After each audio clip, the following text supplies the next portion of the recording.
మహిళలు శారీరకంగా దృఢంగా ఉండాలని మాజీ మంత్రి మేడ్చల్ ఎమ్మెల్యే మల్లారెడ్డి అన్నారు. గురువారం ఉదయం మల్లారెడ్డి యూనివర్సిటీలో జరిగిన wonder women's 5K run for equality కార్యక్రమంలో మల్లారెడ్డి పాల్గొని జెండా ఊపి 5K రన్ ను ప్రారంభించారు. ఈ సందర్భంగా మల్లారెడ్డి మాట్లాడుతూ మహిళల దైనందిన జీవితంలో శారీరక శ్రమ ఎంతో అవసరమన్నారు. ప్రతి ఒక్కరూ రోజువారీ జీవితంలో జాగింగ్, యోగా లాంటివి అలవాటు చేసుకుంటే రక్తనాళాలు, ఊపిరితిత్తులు బాగా పనిచేస్తాయని, గుండెకు ఆక్సిజన్ కలిగిన రక్త సరఫరా బాగా అందుతుందన్నారు. ఈ కార్యక్రమంలో మల్లారెడ్డి గ్రూప్స్ కార్యదర్శి Mahender Reddy, director Shalini Reddy, university vice chancellor Y S K. Reddy, principal Madhavilatha తదితరులు పాల్గొన్నారు.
That's why the reason today, early morning, like this, he is with you to run for 5K and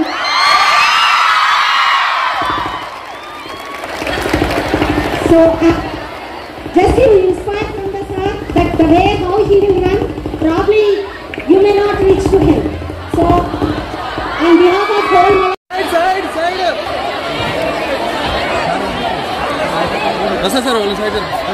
I request our honorable chairman sir to start the 5K run.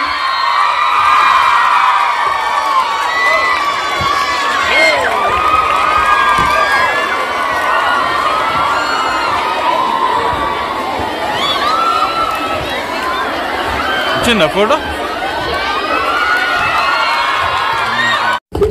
నుంచి యోగా ఏదైనా running కానీ మంచి Zumba, మంచి dancer ఉన్నారు, మంచి ఉన్నారు. ఇక్కడ perfect అన్ని యాక్టివిటీస్ పర్ఫెక్ట్ ఉన్నాయి. ఇవన్నీ కూడా యూటిలైజ్ చేసుకుంటే మీకు చాలా బాగుంటుంది. సరే, మీరు అందరు కొద్దిసేపు జుంబా ఆడి ఇమీడియట్గా రన్ పోతాం.